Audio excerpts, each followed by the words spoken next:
Bienvenidos a Al Día con la Iglesia Radio.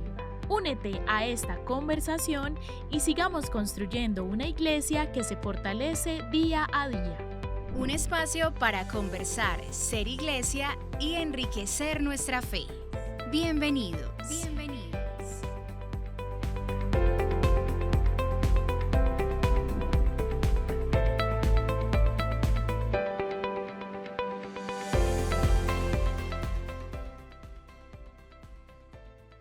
Un saludo muy especial, queridos oyentes, qué alegría encontrarnos. Al Día con la Iglesia Radio nos vuelve a reunir en torno a temas que nos permiten crecer como iglesia, conectarnos con la realidad de nuestra iglesia. Y bueno, hemos estado por unos días maravillosos, hemos celebrado muchas cosas bonitas en nuestra iglesia, nos hemos conectado con el sentir profundo de la Pascua, así que ha sido maravilloso. Queremos tener un programa hoy maravilloso de esos que nos gusta porque aprendemos muchísimo, nos deleitamos y bueno, con un invitado que es de la casa que también nos encanta tener. Eni, qué alegría tenerte de nuevo aquí acompañándome en este programa de Al Día con la Iglesia Radio. Hola Vale, un saludo también a nuestros oyentes que siempre se conectan, que se toman el ratico para escuchar estos espacios de conversación. Esperamos que se queden, que disfruten este espacio igual que nosotras. Definitivamente cuando tenemos este invitado en esta casa nos sentimos muy felices. Sabemos que se viene un programa maravilloso porque cuando él es el invitado siempre tiene un montón de datos históricos que contarnos, siempre tenemos una gran cantidad de aprendizaje que llevarnos al corazón, así que ojalá ustedes también se lo disfruten tanto como nosotros. Así es, comenzamos entonces presentándolo. Él es el padre Juan David Muriel, es el párroco de la parroquia Santa María Magdalena, que queda en Carlos de Restrepo, es doctor en liturgia, es maestro, pues es profesor en la UPB y bueno, tiene aquí un montón de cosas bonitas para regalarnos. Este programa él se lo había soñado hace algunos días y nos decía que quería venir precisamente a hablar sobre esto y es hablar de Pentecostés, esa fiesta en la que se enmarca este programa. Vamos a conversar sobre eso. Padre, bienvenido, qué alegría como siempre tenerte por aquí. Muchas gracias a todos los oyentes. Como decía Valentina, yo desde que hicimos el programa de la misa crismal le dije, bueno, hicimos el de la misa crismal, así que obligatorio el de la fiesta de Pentecostés, porque es como la cumbre de este proceso que hemos iniciado desde el miércoles de ceniza y es un cumpleaños muy bello de la iglesia y de la actividad evangelizadora de la misma. Entonces estoy muy contento, vamos a tratar de aprender mucho de esta fiesta para que la vivamos en plenitud y demos bastantes frutos en el espíritu en nuestras comunidades. Qué maravilla, Padre, así que a todos les pedimos que se dispongan en el espacio que estén, pero qué rico que podamos escuchar este programa con el corazón dispuesto. También si de pronto les sirve alguna notica que puedan tomar, qué bueno que podamos conectarnos porque vamos a aprender. Y cuando uno aprende de liturgia, esto me he dado cuenta en esta mesa, no sé ni qué piense, pero cuando hablamos de liturgia pareciera como si dejáramos de hablar de liturgia por un momento y habláramos verdaderamente de la esencia de nuestra fe. Es como que uno ya no ve que solo está hablando de formas, sino que... De fondo. Exacto, entonces uno empieza a entender el fondo de las cosas y yo me voy de aquí y termino viviendo una Eucaristía y viviendo todo de una manera súper distinta porque uno ama lo que conoce y cada vez que conocemos más nuestra liturgia, nuestros modos de ser y hacer en nuestra iglesia, en definitiva todo cambia. Padre, comencemos un ratico hablando sobre esa historia bíblica de Pentecostés, esa fiesta importantísima que yo siento que, bueno, no sé si eso esté bien, pero que constituye nuestra iglesia y partir desde ahí para entender cómo ha sido todos estos años y cómo la vivimos hoy. Bueno, muy bien, yo pienso que tenemos que partir del hecho de que Pentecostés, como la Pascua, que fue el mismo proceso, está como anclada o fundamentada entre grandes núcleos. Igual que la Pascua, hay un núcleo agrícola primitivo, aunque es interesante, siempre vinculado con la parte agrícola, con la creación, con la ecología. Luego, un núcleo que podríamos llamar redentor o soteriológico, es decir, la fiesta agrícola por intervención de Dios. No se nos puede olvidar siempre que la liturgia es un regalo de Dios, es un don de Dios. Monseñor Ricardo repite mucho que la crisis litúrgica de hoy es que a veces creemos que es nuestra obra o depende de lo que nosotros hacemos y es Dios el que intervino y sigue interviniendo en nuestras asambleas para regalarnos, por ejemplo, en este caso, el don del Espíritu. Entonces hay una intervención de Dios redentora que va a celebrar ya la fiesta religiosa. y luego el componente cristiano.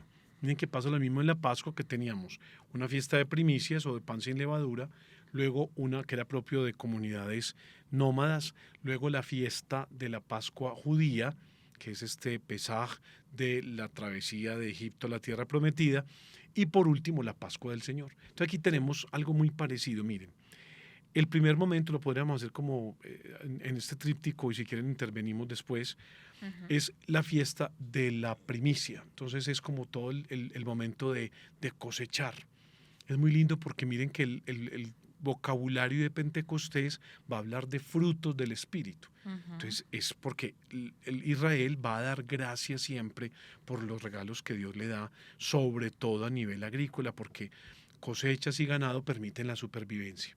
Entonces esto no se nos puede olvidar, porque ese carácter benedicente, glorificante, eucarístico, agradecido, hará parte de ese elemento, de ese acontecimiento redentor. Vamos a tener la palabra, fíjense, Levítico 23, 15 al 21. Pongámosle mucho cuidado, que ahí empezamos a dilucidar un poco la teología típica de la fiesta. Esta Biblia tiene como subtítulo allí la fiesta de la primera cosecha. Entonces dice: a partir del día en que lleven ustedes el manojo de trigo como ofrenda especial, atención a la presencia del trigo, que luego será panásimo en nuestras fiestas. Es decir, a partir del día siguiente al día de reposo deben contar 7 semanas completas. Miren cómo aparece el elemento temporal, porque Pentecostés, por su nombre, Pentecostés, siempre quincuagésima, 50 días después. Y con el día siguiente al 7º día de reposo se completarán 50 días. Entonces presentarán al Señor su ofrenda de trigo nuevo y llevarán de su casa 2 panes de la mejor harina cocidos con levadura, de unos cuantos kilos cada uno, como ofrenda especial de primeros frutos para el Señor. Y miren qué dato tan lindo. Junto con los panes llevarán 7 corderos de 1 año y sin defecto, un becerro, 2 carneros, como holocausto en honor del Señor, ofrenda quemada de aroma agradable a Él, además de sus ofrendas de cereal y de vino. Miren que es muy lindo, porque entonces hay 2 componentes, o yo diría 3 componentes aquí de esta fiesta primigenia. Primero, la agricultura. Hay fotos muy lindas, tal vez oyentes puedan buscar fotos o videos de la fiesta de Pentecostés entre los judíos y ven que ellos sacan costales llenos de trigo y los vacían y a veces se meten en el trigo. Es como una fiesta de la abundancia, de la recolección, de la alegría, porque tenemos dones de Dios. Pero en segundo lugar, un elemento sacrificial. Miren que se ofrece al Señor muchos elementos que le gustarán en la Eucaristía: el trigo, el vino, el animal. Entonces, obviamente, el elemento del cuchillo, del altar, del oferente, del sacerdote. Y un tercer elemento es la peregrinación, porque entonces eso no se hace en la puerta de la casa. Hay que salir un poco de sí mismo, de su familia, y se volvió la fiesta de peregrinación particular de Israel, sobre todo luego con un templo y con la experiencia sedentaria, la experiencia del templo de Jerusalén. Ese es como el primer momento, que yo diría es muy grande, porque nos invita a pensar ya en los frutos que después del proceso de Cuaresma y Pentecostés estamos ofreciéndole al Señor. A ver, esa idea que yo tenía en el corazón, ese deseo de cambio, esos vicios, esas debilidades, esas fragilidades que puse en las manos del Señor el día de ceniza, las traigo convertidas en fruto de conversión que le ofrezco. En mí se están reproduciendo, como pedía Pablo, frutos: compasión, caridad, gozo, paz, alegría, continencia, mansedumbre, benignidad. Los estoy entregando a la comunidad y estoy sacrificando, es decir, estoy entregando carismas particulares, virtudes, proyectos, trabajo, para que la comunidad entera quede como establecida desde la pluralidad de los carismas de todos. Este primer momento me parece fundamental, oyentes, porque a veces vamos a la Eucaristía, y está muy bien, con el sentido de la propiciación y el sacrificio, pero se nos olvida el componente eucarístico, que es siempre importante, y es: vengo a dar gracias. Pentecostés es la recolección. Pentecostés es la abundancia y cuántos valores y virtudes tenemos en nuestro corazón. A veces nos dejamos llevar del pesimismo de la cultura, de lo que nos rodea y nos volvemos negativos. Y ese elemento triste va tomando como fuerza. Hay gente, por ejemplo, que dice que en la Eucaristía no se puede aplaudir. Y miren la historia de esto tan bello. Es un pueblo que viene en fiesta a decirle a Dios, gracias porque tu presencia se volvió frutos para compartir. Escuchándote, Padre, como que se me cambió toda la perspectiva de todo. Yo decía, frutos, y es como que pensaba en cómo se ven los frutos de Dios en mí, pero como ya dados. Pues, y como que, no sé, yo pensaba, es un regalo que a mí me dieron cuando chiquita y ya yo voy explotando de a poquito. Hay unos que me dieron más y otros que me dieron menos. Pero nunca lo había pensado en clave del camino.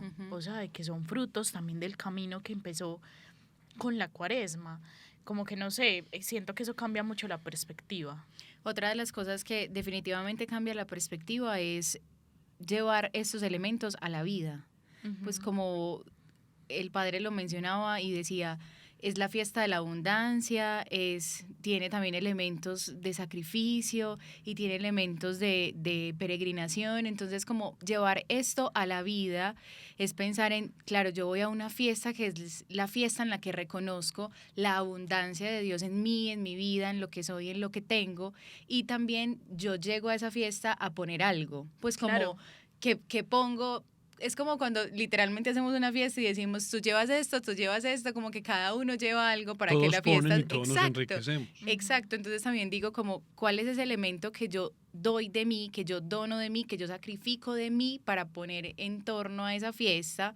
Y además salgo de mí, porque yo pues voy en búsqueda de ese lugar donde todos estamos, donde estamos en fiesta y demás, entonces no es algo que se dé conmigo misma, en mi casa solamente, porque además siento yo que a veces nuestra fe se convierte en un tema muy de mi relación con Dios y mía y solo mía y no sé qué, y sí, pero es que también es la riqueza de la comunidad, entonces yo Ahí cobra peregrino, sentido. exacto, yo peregrino a encontrarme con mi comunidad, a ofrecerle a mi comunidad lo que tengo como sacrificio de mí misma y además voy a enriquecerme con la fiesta de la abundancia, pues eso me parece muy Muy teso. bonito. Miren dos detalles de lo que han dicho cada una. Lo primero, en camino, uno de los signos del Espíritu Santo es el sello, que en griego es sfragis, en latín es signaculum. Y así lo dicen ahora las fuentes para confirmarme. A mí me dan la confirmación hoy en día en la Iglesia Latina y me dicen accipe signaculum doni Spiritus Sancti. Recibe, no por esta señal, sino recibe, si traducimos literalmente, recibe el sello del don del Espíritu Santo. Entonces decían los padres antiguos, los padres de la Iglesia, que ese sello era como el que le ponían a las reses o a los esclavos en la piel, que miren, lo ponen y dice, con el paso del tiempo la piel se estira, porque el hombre va creciendo, la res, y va creciendo ese sello.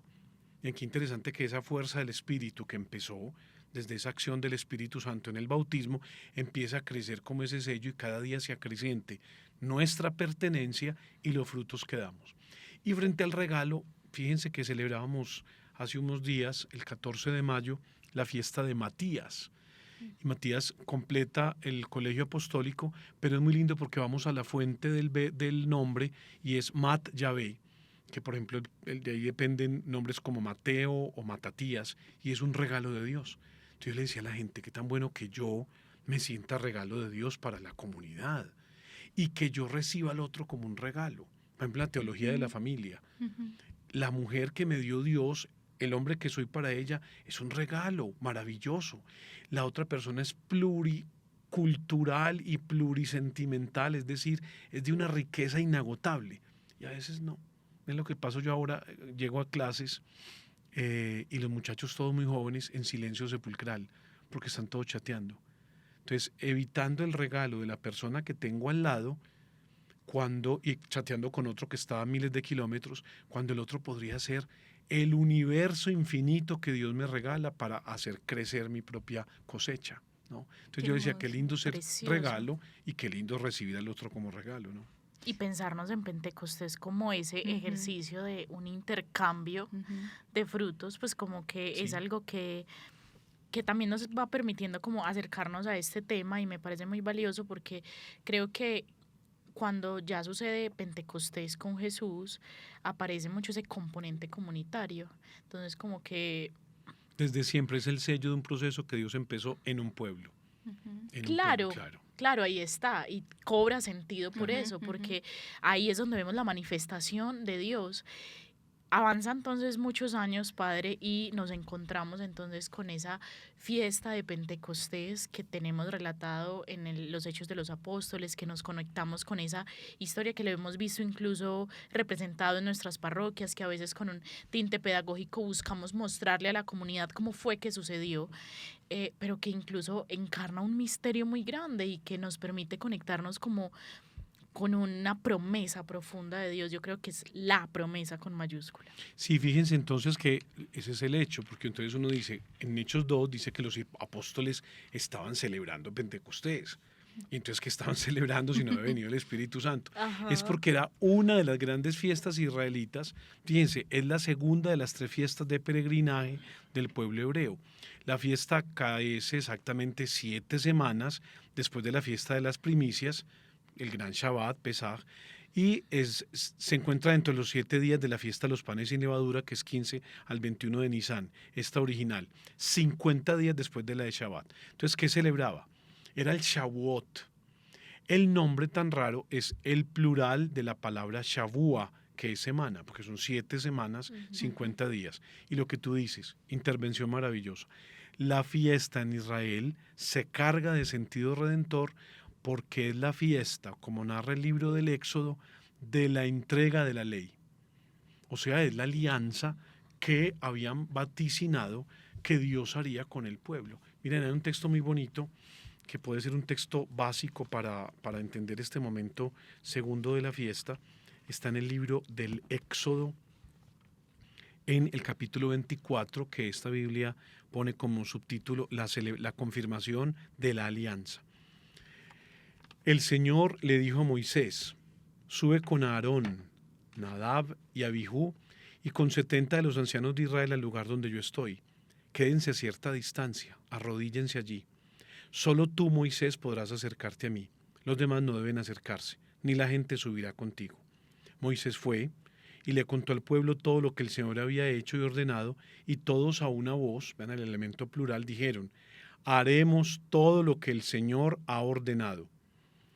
Entonces Moisés dice, tocó la sangre del sacrificio y rociándola sobre la gente dijo, esta es la sangre que confirma la alianza que el Señor ha hecho con ustedes sobre la base de sus palabras. O sea, esta fiesta de Shavuot, que es el segundo momento pentecostal, es la intervención de Dios que regala la palabra, que es brújula, que es luz, que es camino, que son 10 mandamientos, que no son 10 negaciones, sino 10 posibilidades, y luego hace alianza con ellos, con una tipología, una prefiguración muy bella, que es el sacrificio inclusive que viene con sangre rociada sobre la comunidad. Pero miren lo que dicen, sí, nosotros nos disponemos a hacer lo que el Señor ha pedido por su palabra. Este es un momento fundamental, queridos oyentes, porque Dios hace matrimonio con el pueblo, se desposa, ahora con la palabra en tablas y con un sacrificio, pero luego lo hará con la sangre de Cristo y con Él, que es palabra verdadera. Miren que Él, como nuevo Moisés, se va a crucificar en un monte y va a rociar a la humanidad con la sangre derramada. Es una cosa, o sea, Dios, la pedagogía de Dios llega a cerrar ciclos con el mismo signo, pero de una manera culminante.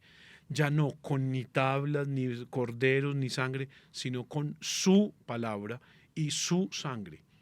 Es una alianza sellada en los corazones de los hombres. Los profetas decían que el Mesías no iba a ser ya más una alianza externa, sino en el corazón de la humanidad.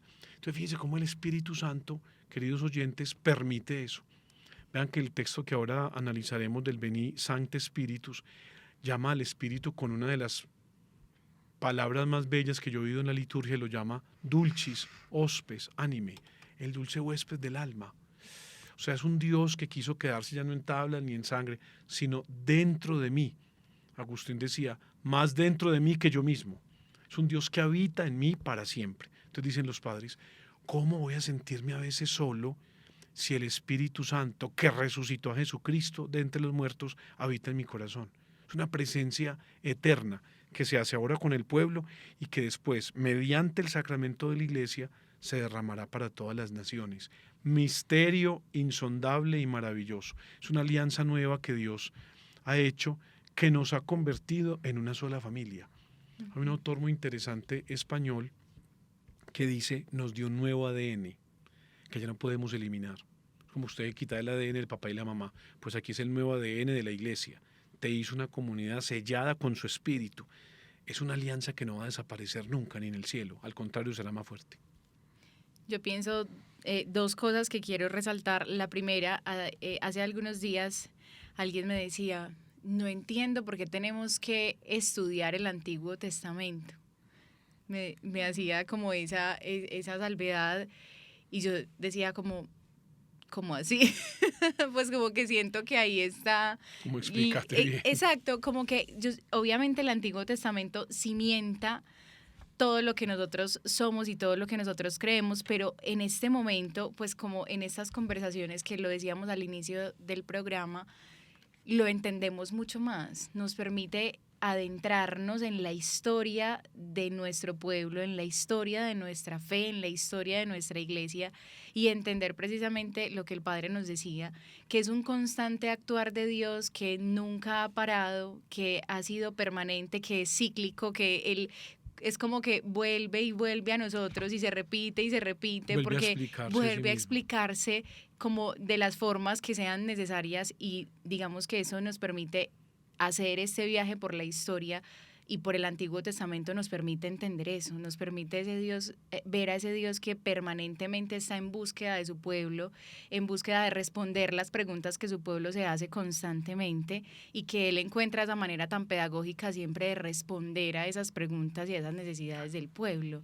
Eso como primera cosa. Y lo segundo es que se me hace muy bello pensar en el momento que nosotros tenemos, o sea, la riqueza que tenemos en este momento, luego de llevar estos conocimientos a nuestra mente, pasarla al corazón y de verdad, después de estos espacios de conversación, salir de acá o de donde estén escuchando el programa más conscientes, pero aún más enamorados de la riqueza infinita que tenemos en nuestra iglesia y del amor infinito que Dios nos tiene, pero viviendo mucho más a conciencia y desde el amor cada una de las cosas y de los momentos que nuestra iglesia nos propone. Claro.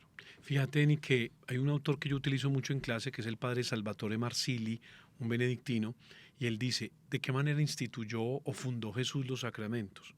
Entonces miren la definición tan bonita, que hace necesario el conocimiento de la palabra. Dice, él tomó signos preexistentes. ¿Sabían que los sacramentos todos tienen signos que ya utilizamos? Miren que acabamos de hablar de cordero, de altar, de pan, de trigo. Vino.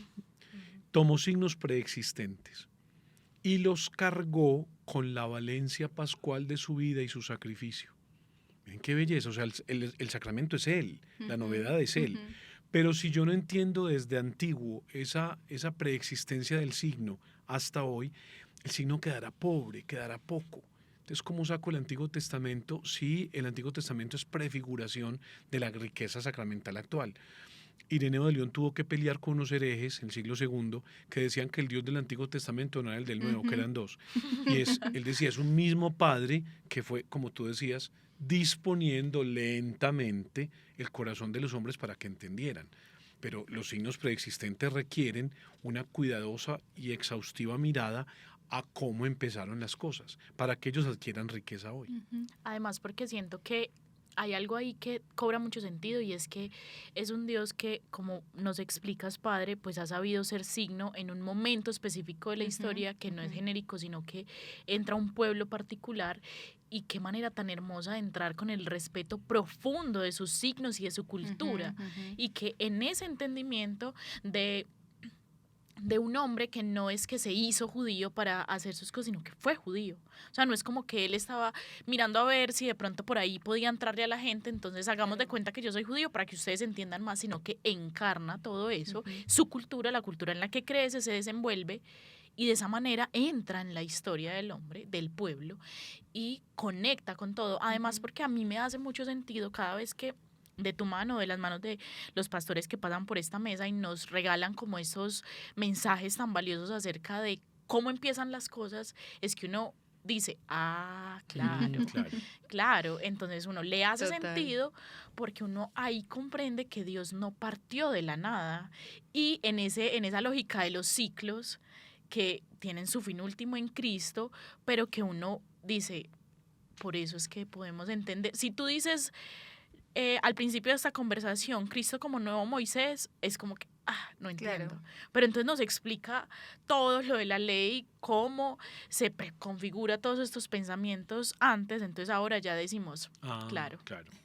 Utiliza hasta el espacio geográfico. Miren el monte Sinaí, Monte Ajá. Calvario, hasta el espacio No, es geográfico. Es que increíble. y hace sentido, porque es que yo siento que nosotros somos muy obstinados y a uno le cuesta mucho, entonces uno necesita Absolutamente. relacionar. Entonces, claro, el pueblo judío ahí, yo me imagino que necesitaban relacionar y justamente por eso es que lograban conectar y los que le creyeron dijeron, es él, porque en mi ejercicio mental yo sé y esto ya lo he escuchado antes.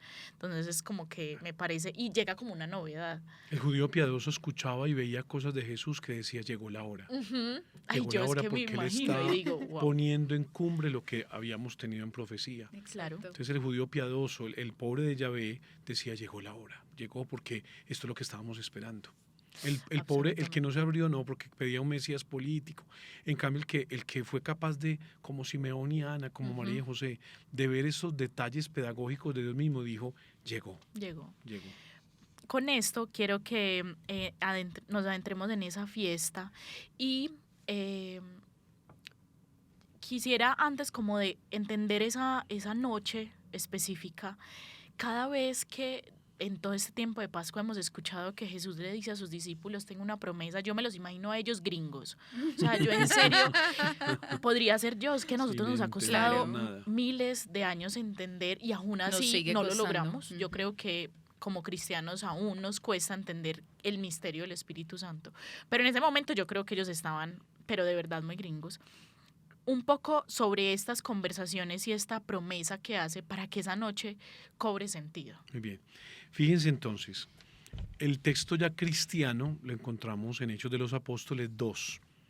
Ahí dice que cuando llegó la fiesta de Pentecostés, o sea, esta de Shavuot, o esta fiesta de las semanas, que ellos ya estaban celebrando como buenos judíos, todos los creyentes se encontraban reunidos en un mismo lugar. Miren el componente fuertemente comunitario. De repente, es la hora tercia. La hora tercia es la que hace anamnesis de Pentecostés, o sea que sería como nuestro 9 o 10 de la mañana, ¿no? De repente un gran ruido que venía del cielo como de un viento fuerte resonó en toda la casa donde estaban. Se les aparecieron lenguas como de fuego que se repartieron y sobre cada uno de ellos se asentó y quedaron llenos del Espíritu Santo, hablando en otras lenguas según el Espíritu hacía que hablara. Entonces, este es el momento culminante, queridos oyentes. El Espíritu vaticinado, acuérdense, Isaías ya había dicho que el siervo de Yahvé, ese siervo del proyecto de Dios, tendría de forma plenipotenciaria el Espíritu, inclusive enuncia los dones, se derrama en la iglesia. Nosotros acuérdense que en el credo decimos que se derrama por el Padre y el Hijo. Qui cum patre filio que procedit. Esto nos diferencia un poco de la cultura cristiana oriental que dicen que es solo del Padre. Nosotros creemos que el cuerpo resucitado de Cristo es como una especie de aspa de vida desde donde llega también la gracia, llega la salvación. Acuérdense que Él se aparecía y soplaba sobre el colegio de los apóstoles. Es interesante por lo que dices ahorita, porque dices, Él se refirió al Espíritu con una palabra griega que es muy interesante, parakletos, que en la cultura griega que ve el nacimiento del Nuevo Testamento apuntaba como a 3 características. Era el tutor, por ejemplo, el que enseñaba a un adolescente o a un niño, o el que iniciaba en los misterios de una religión, era un maestro. 2, era el guardaespaldas, o sea, el que no permitía que a uno le hicieran daño. O era el abogado defensor, en un litigio, en un juicio, era el que siempre estaba a mi defensa, ¿no? Y con ese nombre tan bonito de Caleo, que es el que fue llamado para estar a mi lado. Entonces, miren, tenemos desde ese momento tan grande de Pentecostés la presencia rutilante, poderosa, pero discretísima, como una especie de susurro en fuego del Espíritu que es Dios. Él es Dios y viene a conducirnos a la verdad, Maestro, a protegernos del pecado porque va a susurrar el bien. Ahora lo vamos a llamar el Beni Creator Ductor, es decir, quien conduce. Y en tercer lugar, quien va a permitir en mí la obra de la santidad, permitiendo que si caí, porque soy frágil, me defienda luego ante el Señor. O sea, es una presencia necesaria que completa y hace como una especie de síntesis del misterio pascual. El cuerpo crucificado de Cristo es como la ventana por la que el Padre envía el Espíritu a la humanidad. Miren que Él ya en la cruz regala el Espíritu, que dice entrega el Espíritu, y había una pequeña comunidad allá abajo, de mujeres, de María, de Juan. Esa pequeña comunidad se convierte en la que recibe el Espíritu para darlo a las naciones. Ella es el sacramento, la casa, la esposa, la depositaria del Espíritu. Por eso fíjense que luego el sacramento de la confirmación la debe presidir el obispo o su enviado. Que no vino el obispo, pero mandó el vicario y mandó el crisma que él hizo. Siempre estará, porque el don pentecostal originario es sobre los apóstoles. Solo ellos, primero, lo confieren, porque ellos lo recibieron, y segundo, la confirmación atrae a alguien que por el bautismo ya había recibido la acción del Espíritu y lo conecta otra vez con esta comunidad originante que por primera vez lo recibió.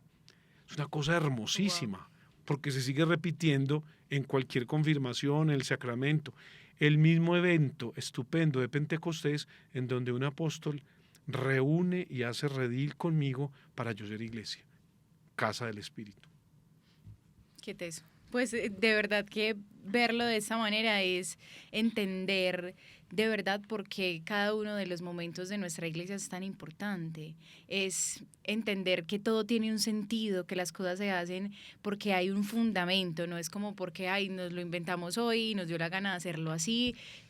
Todo tiene un fundamento y nosotros, muchos de nosotros, vivimos nuestra fe, yo creo que de una manera muy automática, pues como de verdad en piloto automático, como que vamos a las Eucaristías, vamos a las celebraciones, asistimos, pero nos hace falta adentrarnos en la riqueza y en el misterio que tiene de verdad nuestra liturgia, que tienen nuestras tradiciones y que tiene nuestra iglesia.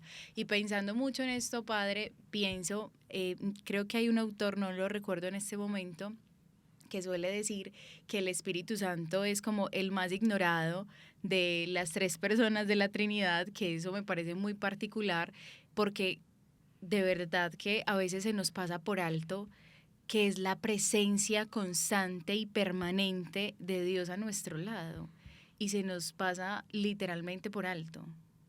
Me parece muy lindo que podamos ser un poco más conscientes en este programa de que no estamos solos, que estamos habitados y acompañados permanentemente por el Espíritu. Sí, a veces en Occidente hemos olvidado mucho esta presencia dinámica que permite todo. Miren ustedes lo que hicimos en Pascua, leímos todos los días los hechos.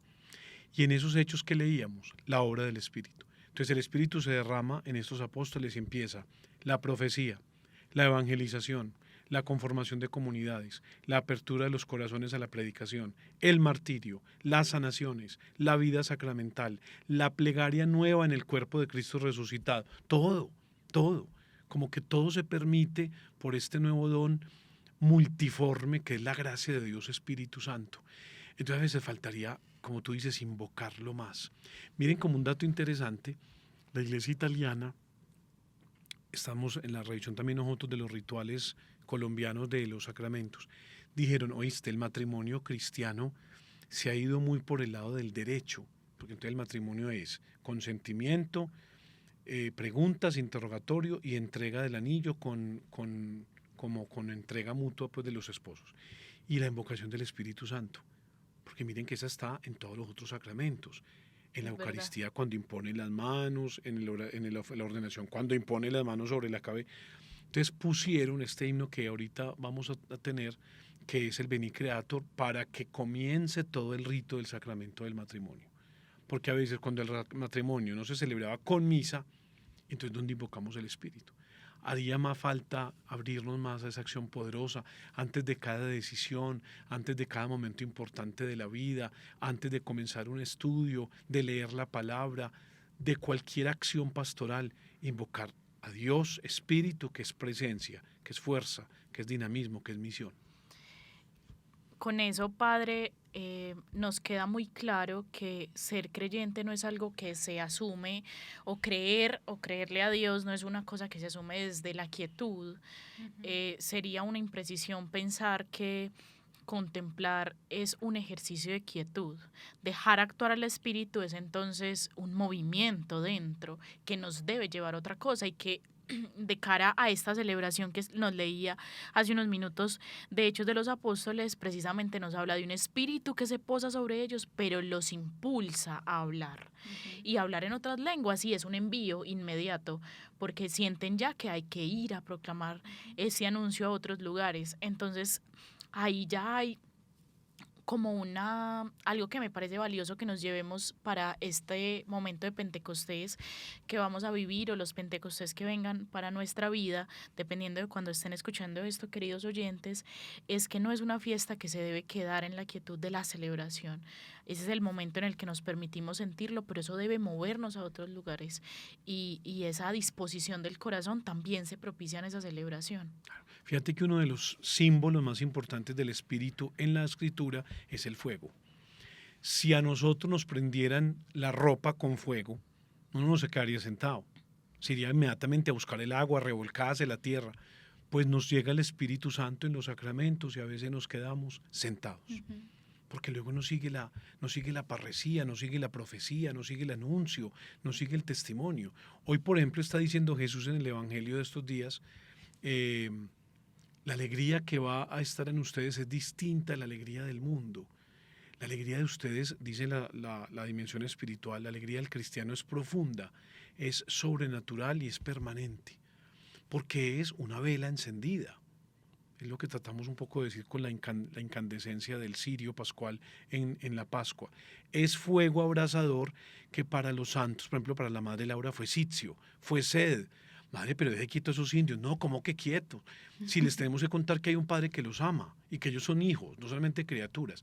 Para los santos se volvió capacidad de enseñar, capacidad de transmitir, capacidad de mejorar la condición de la vida digna de las personas. Se volvió un fuego que no eran capaces de apagar y que solo en el momento de la muerte, porque se fundieron con el fuego de Dios.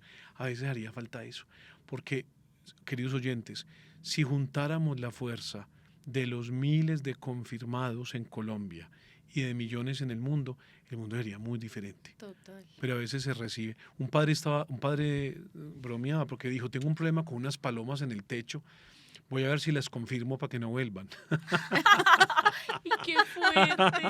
Porque a veces confirma uno el pelado, no vuelve nunca jamás ni a hacer los muy padres. triste. Pero entonces es lo contrario, lo que debería pasar, ¿no? Claro. Yo confieso que la confirmación es lo que me tiene aquí. Después de confirmarme se comenzó una sed en mi corazón para entrar al grupo juvenil, y de ahí todo lo que ha venido hasta acá, y para mí ha sido el sacramento más impresionante. O sea, lo que yo sentí ese día, físico. O sea, no solamente como emocional, pero fue porque fui muy bien catequizada. Eso me parece muy importante. Fui muy bien catequizada. Pero fíjate el problema, oyentes, queridos amigos, el problema que hoy mucha gente no se confirma. No, o es un trámite del matrimonio y ya. En estos días llamaron a un amigo mío que es secretario parroquial y le dijeron, ¿oíste? Contame de la confirmación express que hacen en tu parroquia. Express. Express como la olla. Entonces, no se confirman, entonces no completan el ciclo completo de la iniciación cristiana, que según la Escritura es agua, espíritu y sangre. Bautismo, confirmación, Eucaristía, que es un sacramento con 3 etapas rituales. No concretarlo es no confirmar, no madurar, no recibir el don. Entonces es una problemática. Los que nos están oyendo y tengan familiares sin confirmarse, por favor díganles, y ojalá que no lo hagan express, que lo hagan de una forma consciente de que falta el Espíritu en la vida para todo. Él es el que crea la madurez y la santidad. Y un poco también como un llamado de atención para nosotros, que dejemos de ver los sacramentos como un check, pues como una lista que simplemente vamos cumpliendo porque sí. no es una lista que vamos cumpliendo porque sí, o sea, de verdad es la riqueza de nuestra iglesia, es la riqueza de Dios que se ha dado a nosotros, que se da literalmente, que se entrega a nosotros a través de los sacramentos, y no es como que "Ay, ya cumplí 9, entonces hay que hacer la primera comunión del niño", o ya cumplió 14, entonces métalo allá a la confirmación y Para ya. que salgamos de eso, Para dijo que una vez mi salgamos abuelita. de eso. No, Total, Para que salgamos. Un profesor mío en San Anselmo decía, la iniciación cristiana es la entrada misma en la vida de Dios mediante la iglesia. Ven ustedes, o sea, es decir que a través de esos sacramentos tan simples, un aceite, un agua, puedo entrar en la vida trinitaria. Esto es muy grande, mucho, mucho. Por eso Monseñor Ricardo enfatiza muchas veces, no hay día tan grande como el bautismo. La Madre Laura decía, es la gracia radical. Entonces, hacer de los sacramentos encuentros, como decía Desiderio Desideravi. Bueno, padre, nos hemos ido para un tema muy importante que me parece valioso y que me gustaría que usted nos acompañara en estos días y hablamos sobre sacramentos, porque creo que eso es algo que merece un programa completo. Pero terminemos con este tema de Pentecostés, que quiero que nos quede demasiado concreto en el corazón, además porque usted nos ha mencionado unos himnos o cantos que hacen parte de este momento y que nos preparan el corazón para la venida del Espíritu Santo. Entonces, miren, tenemos este triduo que pasó pues en la historia, este momento agrícola, luego el momento de las fiestas de las semanas, que como que hacía memorial de la entrega de la ley y la alianza, y el momento crístico, ¿no? De este momento pleno del don del Espíritu en la iglesia y a través de ella al mundo. Entonces la iglesia lo que hizo fue emular el acontecer pascual. Entonces, a los 50 días, siguiendo la tradición bíblica, para hacer memorial de este don del Espíritu, entonces colocó, si en Pascua había una vigilia, hizo una vigilia. Si en Pascua había vigilia con iniciación cristiana, hizo una vigilia con iniciación cristiana. Si en Pascua había una misa solemne, ahora misa solemne. Si en Pascua la misa solemne tenía 3 lecturas, un tracto y una secuencia, también en Pentecostés. Entonces emuló un poco lo mismo que hacían en la Pascua. Y aparecieron 2 textos que yo pienso que son claves en la dinámica teológica sobre el Espíritu Santo y en la dinámica orante, porque la gente, aunque no saben cantar en gregoriano el Veni Sancte Spiritus, lo reza. Ven Espíritu Divino, manda tu luz desde el cielo. Entonces, el primero es Veni Creator. Veni Creator Spiritus, que hoy en día está en las vísperas de Pentecostés como himno, es un himno, están momentos muy cruciales de la iglesia. Por ejemplo, van a elegir un papa. Los cardenales entran cantando el Veni Creator. En la ordenación de un obispo, el primer momento después de la liturgia de la palabra es el canto del Veni Creator, como para decir, necesitamos la asistencia poderosa de esta tercera persona de la Trinidad que nos conduzca a la verdad plena. El Veni Creator, que es el primero de los himnos, más o menos del siglo IX, ya en el siglo X lo vemos extendido en algunas de las iglesias europeas. Fue atribuido a Rabano Mauro, que era un monje, pero obviamente estos himnos son muy difíciles decir que sí, porque muchas veces hasta tenían pseudoepigrafía, se los atribuían a otros para darles fuerza, pero no interesa, porque son de la iglesia. Entonces, quien lo hizo era un hombre profundamente espiritual, un buen músico, un buen gramático, pero era un hombre que le estaba regalando un tesoro de lo que él sentía era como la vida misma del Espíritu en nosotros. Entonces vamos a escuchar una estrofita, cantada pues de este Veni Creator, que yo sé que lo van a reconocer inmediatamente. Veni Creator Spiritus, mentes tuorum visita, imple superna gratia, que tu creasti pectora. Fíjense solo en esta estrofa lo que dice. Ven, es un movimiento epiclético, la iglesia siempre llamando como la esposa al esposo, y le dice espíritu creador, o sea, para que vuelva a ser en los corazones de los fieles el mismo milagro que pasó en la creación y en la nueva creación de Jesucristo, como para que reproduzca de nuevo el misterio de hacernos nuevas criaturas. Y luego le dice, visita la mente de los tuyos. Vean que no dice de mí, de los tuyos, de esta asamblea y de esta comunidad en plegaria, siempre el elemento profundamente comunitario. Y dice, siendo tú buen guía y conductor, regálanos la gracia en aquellos que tú mismo creaste. O sea, hace ver que el Espíritu es creador y luego dice, acompáñanos delicadamente con el esplendor de la gracia. Entonces, al final va a decir una cosa muy linda, per te sciamus da patrem noscamus adque filium.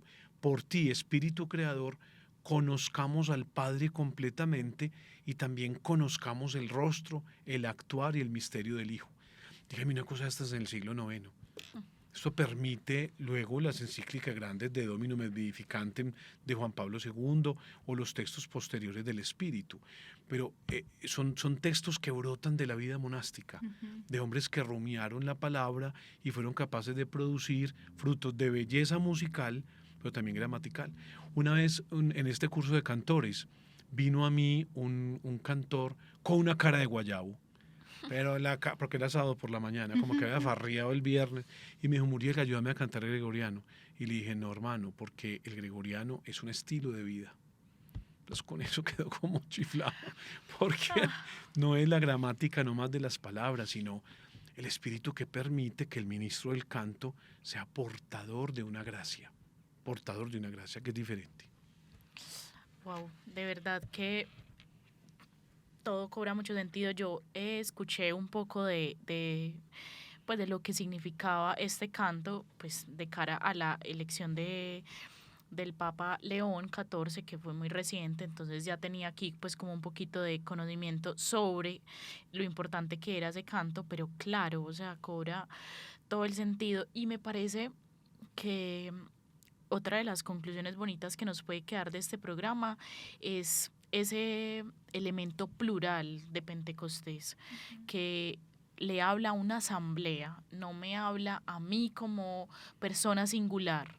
Y eso nos debe hablar de el regalo que soy para el otro, como lo decíamos al inicio del programa, de cómo vivo mis frutos del Espíritu Santo, de todo el tiempo pascual en comunidad y la oportunidad que tenemos profunda de encontrarnos con el Espíritu Santo, de reconocerlo. Qué bonito, padre. Yo creo que aquí nosotras, si ustedes oyentes nos vieran la cara, pero cuando el padre Estamos habla o transportados aquí canta, todos. en definitiva entendemos que es el Espíritu el que obra también, porque claro, la iglesia ha replicado un montón de cosas, la liturgia es bella y a veces habla sin necesidad de que uno la entienda. Hay gente que sin conocer nada está sintiendo perfectamente, es pedagógica en sí misma, no necesita más, pero acercarnos a esto sí cobra un sentido especial. Padre, sigamos avanzando en este camino de esta celebración para entenderla a plenitud. Y usted nos hablaba de un segundo himno que cobra relevancia en esta celebración. A ver, en la liturgia de la iglesia hay unas cosas, hay una especie de himnario que denominamos secuencias. Porque entonces antes del Evangelio había un gradual, que era un salmo, o un tracto, que era un pequeño texto de la palabra, o el cántico del aleluya con su versículo, o una secuencia. De la secuencia era una especie de himno métrico muy bello, compuesto, con melodías más simples para que la gente que no pudo cantar el tracto o que hasta el ordinario de la misa ya no podía, la secuencia sí la siguieran. Por ejemplo, Stabat Mater dolorosa, justa crucem lacrimos. Eran melodías más sencillas. Entonces, con el Espíritu Santo, obvio, apareció una secuencia. Veni Sancte Spiritus, que se le atribuyen a Esteban Langton como arzobispo de Canterbury, hablaríamos del siglo XIII. Es muy complicado decir si sí o si no, pero es uno de los textos más maravillosos de la liturgia cristiana. Pido el favor a los lectores que nos escuchan, no hagan parar la gente. La secuencia es un texto meditativo. Entonces, si no lo cantan, que tendrían purgatorio por eso, léanlo muy bien leído, con tal vez un fondo musical, pero permitan que la gente la rumie lentamente, háganla en el estilo de oración. La secuencia es una oración utilizada para que haya resonancia del misterio celebrado y la gente pueda captarlo mejor. Oigan pues esta estrofa. Veni Sancte Spiritus, et emite celitus, lucis tue radium. Oigan esta estrofa. Consolator optime, dulcis hospes anime, dulce refrigerium. Es muy bello porque le está diciendo al Espíritu Santo, ven Espíritu Divino. envía la fuerza de tu luz, pero miren cómo lo llama, dulce huésped del alma, rayo y refrigerio. O sea, es a la vez lo que sacia, pero a la vez lo que alienta, lo que envía, lo que protege, lo que transforma, lo que quema. Es muy bello porque va a decir, sana aquello que tenemos árido, regálanos sed, danos tranquilidad, pero a la vez danos intranquilidad por el reino, que aún le falta, porque hay violencia, porque hay pobreza, porque hay desigualdades, porque la Colombia es dividida.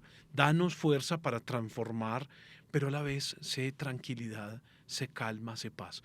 Vivan en la vigilia de Pentecostés y siempre este texto, en la vigilia no, en el día de Pentecostés, porque es una de las oraciones más bellas que tenemos en la iglesia. Y nos acompaña desde el siglo XIII.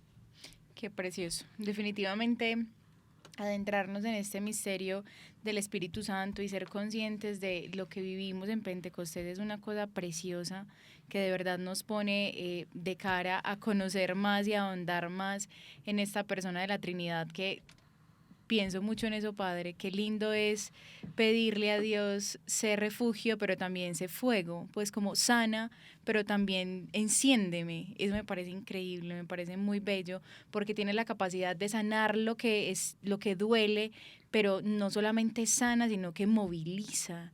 Y eso me parece precioso. Ojalá fuésemos bello. más conscientes. Hay una frase de la secuencia que me toca mucho y es, mira el poder del pecado cuando no envías tu aliento. O sea, somos frágiles sin él. Somos incapaces. Por eso la iglesia, oyentes, no va a dejar nunca de bautizar niños, así digan lo que quieran las comunidades separadas, porque el Espíritu Santo es el único de hacer y de construir un hijo de Dios, así sea de una piedra. Hay niños santos, niños. Eso nos dice que el Espíritu de Dios trabaja cuando un corazón dice sí, así sea pequeño y sencillo. Amén. Con esto tan bello, Padre, vamos llegando al final de este programa que siempre se nos hace insuficiente cuando es usted el que está aquí con nosotros, cuando nos regala un momento precioso de contemplar el misterio de Dios en nuestra vida aquí en y yo, pero yo estoy segura que detrás de cualquier equipo electrónico en el que usted lo está escuchando, querido oyente, pues se está conectando también con nosotras y con el Padre. Quisiera que con esta certeza bonita de un espíritu que se hace vida hoy en nosotros como cristianos, que nos renueva en el misterio pascual, que nos reconoce como hijos, un último mensajito, Padre, que quisiéramos decirle a nuestros oyentes para que se lleve en el corazón, para que contemple el misterio profundo de esta celebración de Pentecostés y que nos regalemos este momento de iglesia como un momento comunitario, como un momento de verdad de fusión del Espíritu. Yo diría un consejo litúrgico para las comunidades que yo sé van a celebrar con mucho cariño Pentecostés. No se apaguen en el ruido. Pentecostés entiende que tenemos que brincar 2 horas, cantar 2 horas, aplaudir 2 horas. Está muy bien la alegría en el espíritu, obviamente, pero permitan el silencio, permitan la resonancia, dejen caminar esas lecturas de Pentecostés, hagan un salmo tranquilo, por ejemplo, Señor, envía tu espíritu. Permitan que el Espíritu Santo se encuentre con sus corazones, siéntanlo como rocío y que ese Espíritu Santo fecunde la comunidad para que se vuelvan a lo social. Un momento muy grave hoy de injusticia, de mucha pobreza en el país, que el Espíritu Santo convierta nuestras comunidades en casas de compasión y de solidaridad. Amén. Muchas gracias, Padre, por acompañarnos. Siempre es un honor tenerlo aquí entre nosotras y yo sé que nuestros oyentes también tendrán mucha riqueza en este programa. Qué rico que lo compartamos, queridos oyentes. Esto es una oportunidad maravillosa de acercarnos a la pedagogía de nuestra iglesia, que la vemos en nuestros ministros que han estudiado, pero que más que han estudiado, han sentido. Nosotros aquí vemos a un pastor fiel que ha escuchado obviamente la voz del Espíritu y por eso es capaz de hablar de él. Así que acerquémonos a estos espacios formativos, que hoy es un podcast que nos encanta compartir con ustedes, pero que mañana puede ser cualquier cosa o incluso la misma liturgia, que ya de por sí, como lo hemos dicho, es litúrgica. Vivir este tiempo de Pentecostés con el corazón dispuesto, abierto y que de verdad se sienta como el ciclo cerrado que abrimos ese miércoles de ceniza. Padre, muchísimas gracias como siempre por venir, por estar aquí, por decirnos sí, por compartir todo lo que sucede en tu corazón con todos nosotros, que de verdad es la riqueza más infinita que tenemos, más allá del conocimiento que claro que sabemos, Padre, lo tiene usted. es lo que habita en su corazón que hace que nosotros podamos también orar a través de estos espacios de conversación y que se quede con nosotros esa riqueza del Espíritu. Los invito para que terminemos no con nada académico, sino con una pequeña ejaculatoria para que ella nos ayude a entender este misterio profundamente espiritual que Dios nos regala. Ven Espíritu Santo, llena los corazones de tus hijos, enciende en ellos el fuego de tu amor, envía Padre tu Espíritu y se renovará la faz de la tierra. Amén. Amén. Queridos oyentes, encuentran este programa en nuestros canales. En YouTube estamos como Arquidiócesis de Medellín, en Spotify como Al Día con la Iglesia Radio. Recordemos que este programa es realizado para la Alianza Radial Católica de nuestra Arquidiócesis de Medellín y que es realizado por la Delegación Arzobispal para las Comunicaciones. Desde el máster los acompañó Juan David López, desde la mesa Eni Ramírez, Valentina Vélez quien les habla. Bendiciones para todos.